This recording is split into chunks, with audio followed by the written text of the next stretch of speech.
美股又崩了，纳指重挫，道指连跌，投资人一夜回到解放前。没错，川普的贸易战直接对全球开火，让整个市场陷入恐慌。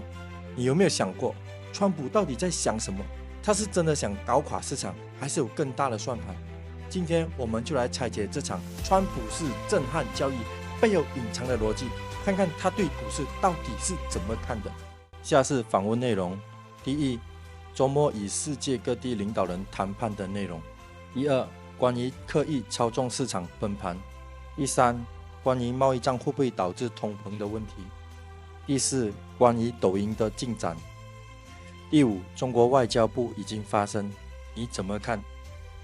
第六，马斯克希望欧洲零关税；第七，几时与俄罗斯继续谈判？第八，你今年同意降低某些国家的关税吗？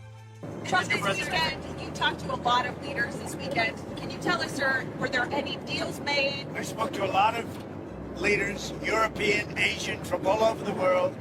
They're dying to make a deal. But I said, we're not going to have deficits with your country. We're not going to do that because to me a deficit is a loss. We're going to have surpluses or we're at worst going to be breaking even. But China would be the worst in the group because the deficit is so big and it's not sustainable. And you know, I was elected on this. This was one of the biggest reasons I got elected was exactly because of this. And we're going to put tariffs, we've already put them on. It's not a question of we will. We're going to put them on. And those tariffs next year will make us $1 trillion. In addition to the $1 trillion, thousands of companies are going to relocate back into the United States. In North Carolina, already furniture people are starting to move back in. In Detroit and Michigan, which I won, because of what I said, what I'm telling you, car companies are starting to open up. In Indiana, a big one is under construction, as an example, Honda.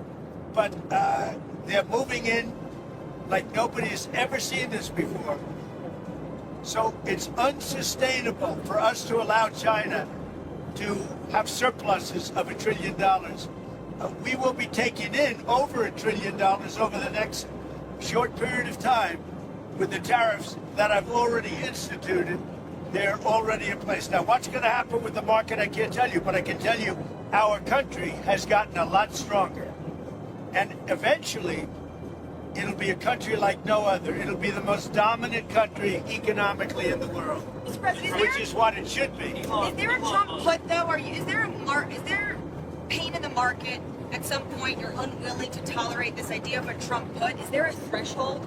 I think your question is so stupid. I mean, I think it's I don't want anything to go down, but sometimes you have to take medicine to fix something, and we have such a horrible. We have been treated so badly by other countries because we had stupid leadership that allowed this to happen.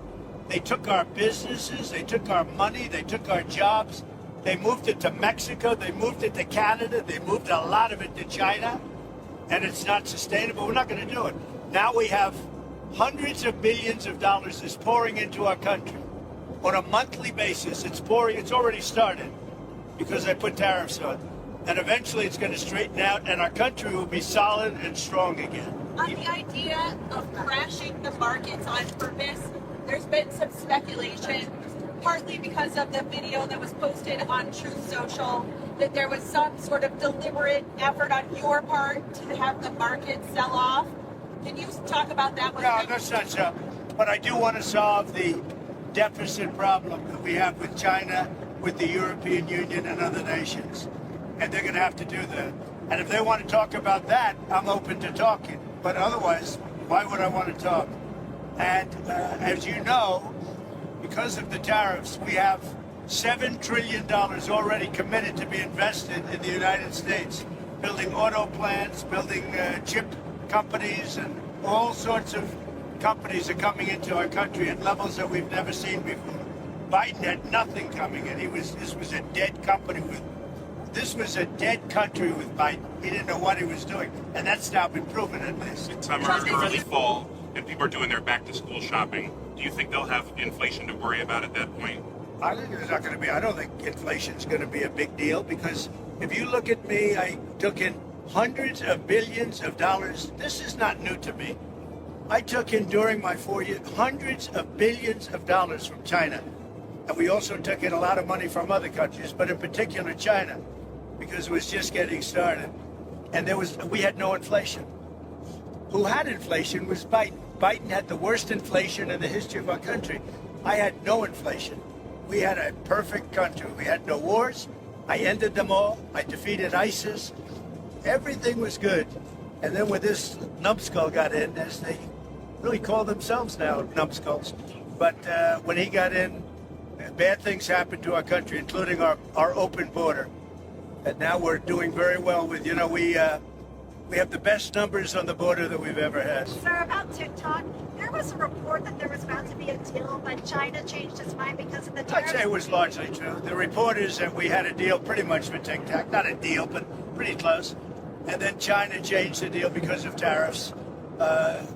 If I gave a little cut in tariffs, they'd approve that deal in 15 minutes, which shows you the power of tariffs, right? Mr. President, former New Hampshire's foreign ministry said that the market has spoken when asked about the tariffs.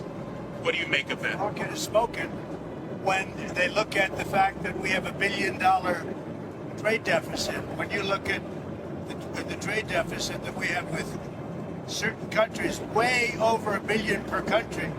But with China, it's $1 trillion. And we have to solve our trade deficit with China. We have $1 trillion trade deficit with China. Hundreds of billions of dollars a year we lose with China. And unless we solve that problem, I'm not going to make a deal.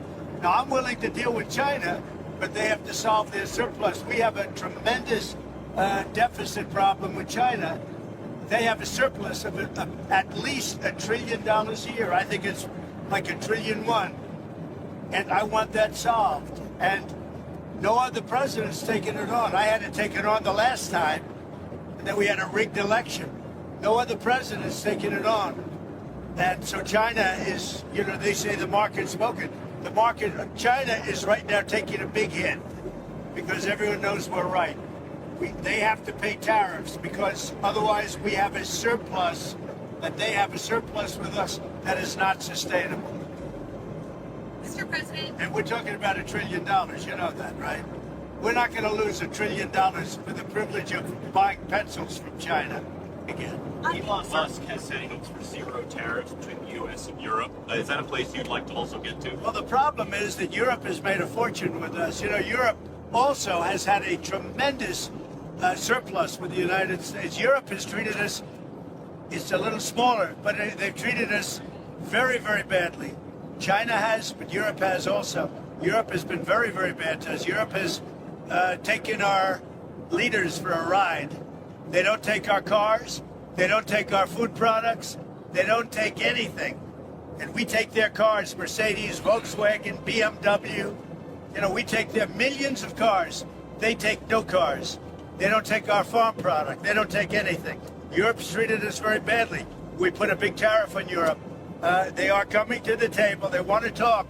But there's no talk unless they pay us a lot of money on a yearly basis. Number one for present, but also for past.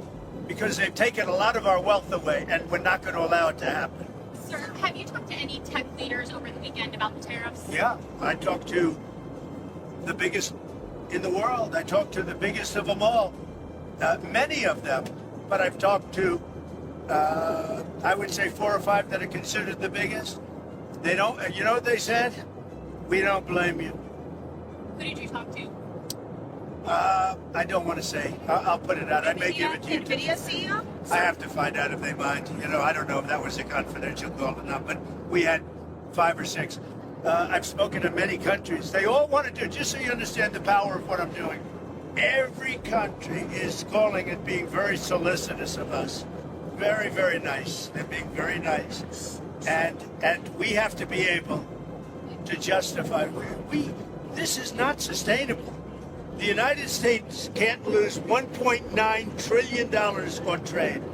We can't do that and also spend a lot of money on NATO in order to protect European nations. We cover them with military, then we lose money on trade. It's the whole thing is crazy. And I got elected on that basis. We explained it. You know, the American people understand it a lot better than the media. But the media understands it. And much of the media writes correctly about it, I must say. Okay. Sir, when are the next set of talks with Russia, and who will participate, and where are we in terms of making progress in terms of peace? We're talking to Russia. We'd like them to stop. I don't like the bombing. The bombing goes on, and every week thousands of young people are being killed.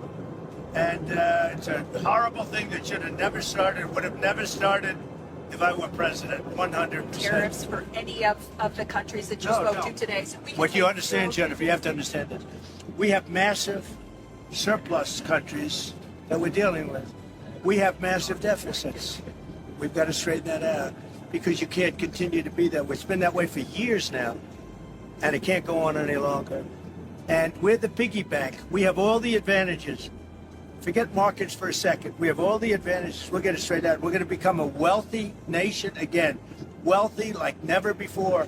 And we're not going to let other nations that have been ripping us off, whether it's China or the European Union, with all of the European nations that have just made, it's been like a feast. Look, the European Union was formed for one reason. You know what that was? To rip off the United States. So put that in your bonnet. I hope you had a good flight. Have a good time. Thank you for your time, Mr. President. Bye, guys. Sir. We'll see you tomorrow.